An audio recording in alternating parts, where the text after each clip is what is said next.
Salut à tous et bienvenue une fois de plus sur cette nouvelle vidéo sur le décryptage de crypto-monnaies. J'espère que vous allez bien les amis, j'espère que vous portez à merveille. Alors les amis, aujourd'hui nous allons décrypter ensemble une information que j'ai trouvée assez capitale pour tous ceux qui détiennent le Shiba Inu.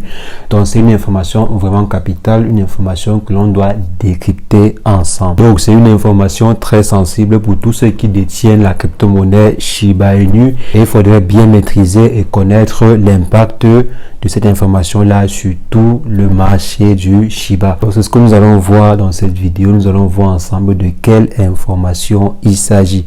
Je ne vais pas spoiler l'information en introduction, mais nous allons voir ensemble de quoi il s'agit dans la suite de la vidéo. Donc si jamais vous êtes nouveau sur la chaîne, quotidiennement nous faisons le décryptage de crypto-monnaies, d'investissement en bourse ou d'investissement en ligne de façon générale. Donc si l'une de ces thématiques vous intéresse, n'hésitez pas, abonnez-vous et cliquez sur la cloche pour ne rien rater des prochaines vidéos.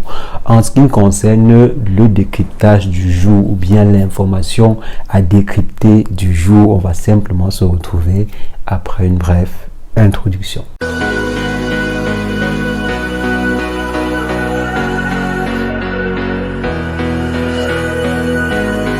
Alors les amis, avant d'aborder le sujet du jour, j'aimerais vous poser une simple question. Combien de tokens est-ce que vous avez actuellement dans votre portefeuille?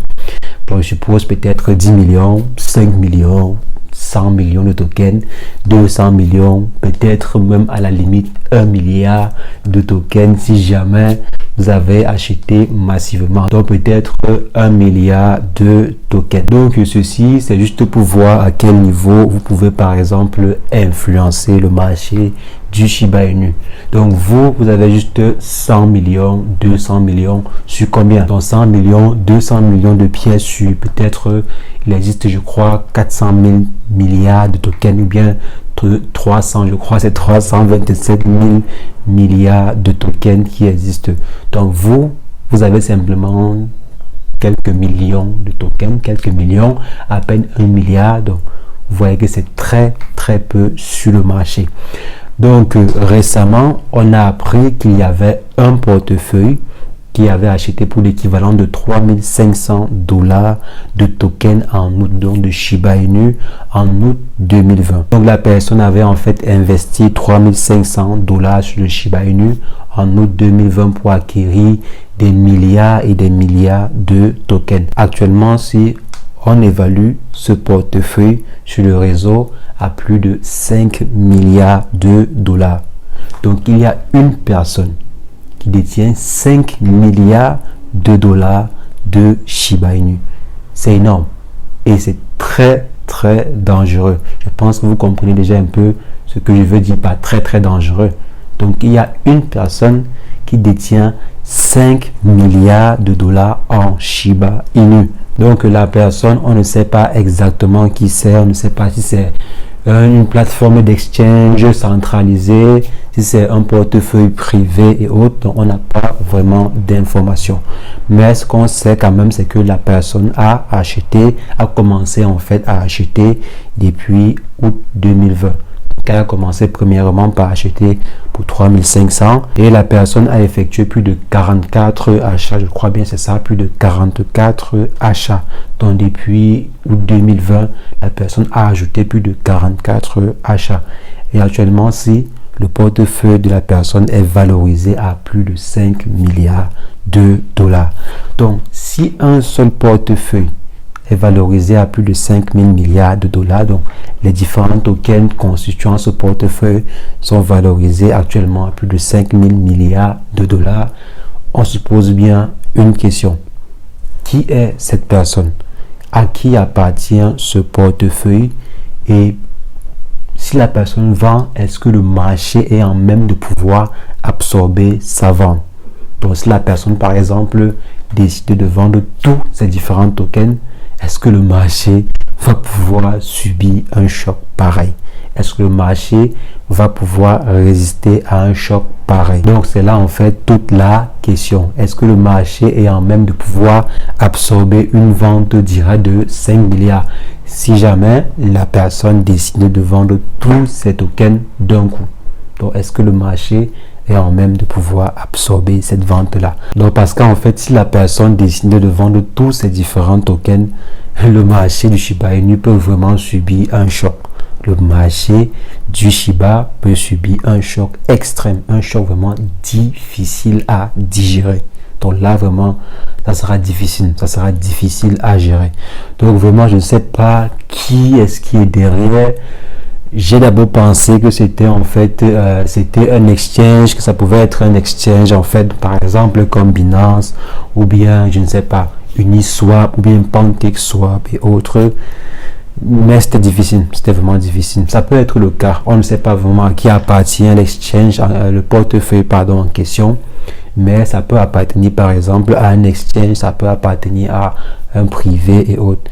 Si ça appartient à un exchange, c'est une bonne chose parce que bon, l'exchange ne va pas du jour au lendemain vendre toutes les différentes crypto-monnaies. Donc si c'est un exchange, c'est bon. Si c'est un exchange, c'est bon. Mais si c'est un exchange, quel exchange a acheté pour près de 3500 $ quand la crypto-monnaie était encore à son point mort, donc était encore à zéro quoi, était encore très très bas quoi. Donc pour 3500 $, quel exchange a pu acheter ainsi?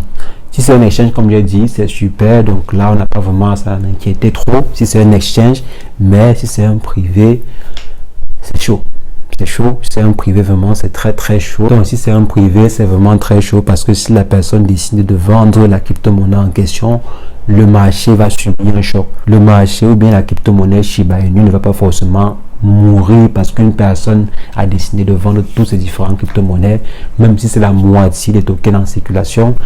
Ça va pas mourir, mais ça peut vraiment chuter, ça peut perdre plus de 60%, 80% de sa valeur du jour au lendemain. Parce qu'une personne a décidé par exemple de vendre presque, si on parle de 5 milliards de dollars, je crois c'est presque actuellement la valorisation boursière. Si je prends par exemple le cas d'hier, donc je crois hier, c'était aux alentours de 30 milliards de dollars. Donc une valorisation autour de 30 milliards de dollars, ça veut dire que 5 milliards c'est à peu près les 1/6, donc les 1/6 de la valorisation générale, donc la valorisation totale de la crypto-monnaie en question. Donc il y a un portefeuille qui détient les 1/6 de les crypto-monnaies en circulation sur le Shiba Inu. Vous comprenez un peu le risque qui est derrière. C'est un peu comme si c'était les fondateurs qui détenaient une partie des crypto-monnaies en circulation. Donc ça peut arriver un moment où ils décident de vendre et la crypto-monnaie chute, ou bien ça peut arriver un moment où ce stock-là est liquidé, si on peut dire ainsi. Et si ce stock est liquidé, les amis, croyez-moi, vous allez sentir cela arriver. Donc maintenant, face à l'information, si qu'est-ce qu'il faut faire? Est-ce qu'il faut vendre ces Shiba Inu? Est-ce qu'il faut s'alarmer? Est-ce qu'il faut, je ne sais pas, monter ou bien descendre?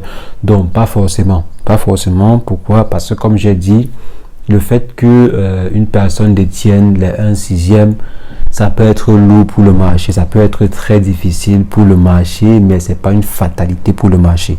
C'est pas forcément une fatalité. Si la personne vend, ce qui est sûr, comme j'ai dit, vous allez sentir cela sur le marché. On peut avoir une chute de près de 70% du prix actuel. Donc, comme vous voyez par exemple le prix à 0,5 ou bien 0,1, vous pouvez voir le prix chuter à très très bas. Très bas, mais ça ne sera pas une fatalité.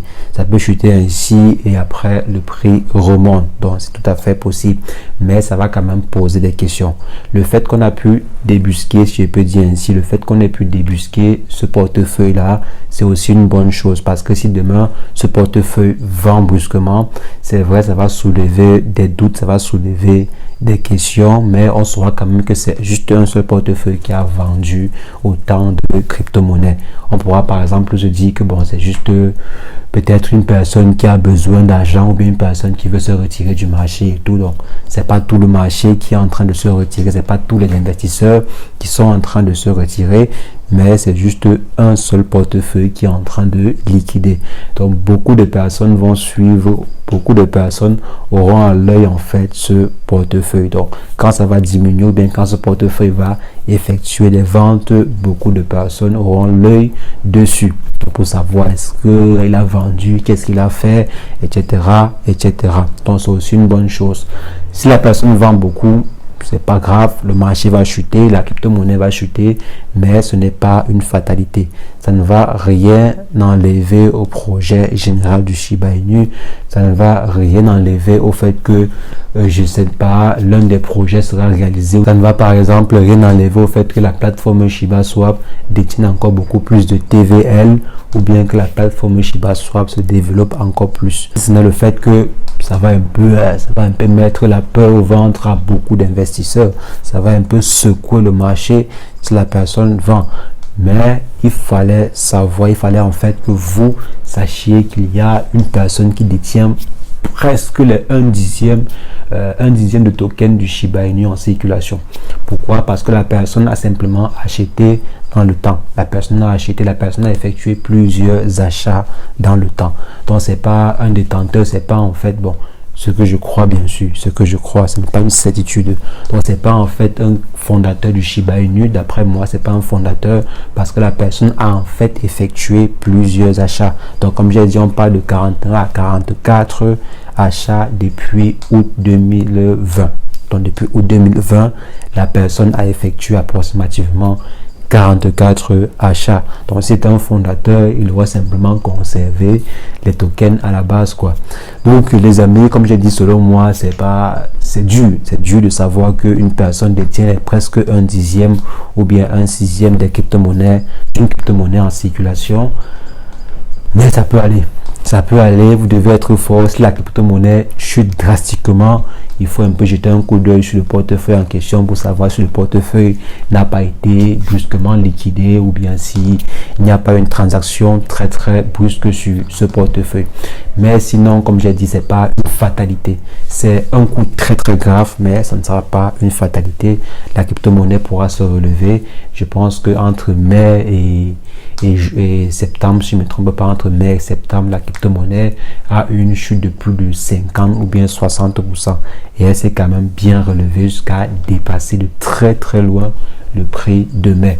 Donc même si la crypto-monnaie chute de 50, 60, 70%, elle peut toujours très bien se relever. On a vu cela, on a vu le cas par exemple, comme j'ai dit, de la période de mai à octobre, bon à septembre, octobre, donc fin septembre, début octobre. Donc la crypto-monnaie a très bien récupéré jusqu'à dépasser le prix de mai. Donc les amis, c'est ce que je voulais partager avec vous dans cette vidéo. J'ai trouvé très utile pour vous de savoir cela, parce que si vous savez ainsi, lorsqu'il y aura une vente brusque, vous-même vous pouvez aller effectuer le check-in pour voir si est-ce que c'est une vente faite par celui-là ou bien c'est une vente générale sur le marché. C'est toujours important d'avoir des informations pareilles. C'est toujours important de maîtriser la crypto-monnaie sur laquelle vous avez investi ou bien de maîtriser le projet sur lequel vous avez investi. Donc les amis, on va simplement se prendre très prochainement pour une nouvelle vidéo sur le décryptage de crypto-monnaie. Mais entre-temps, portez-vous bien. Ciao.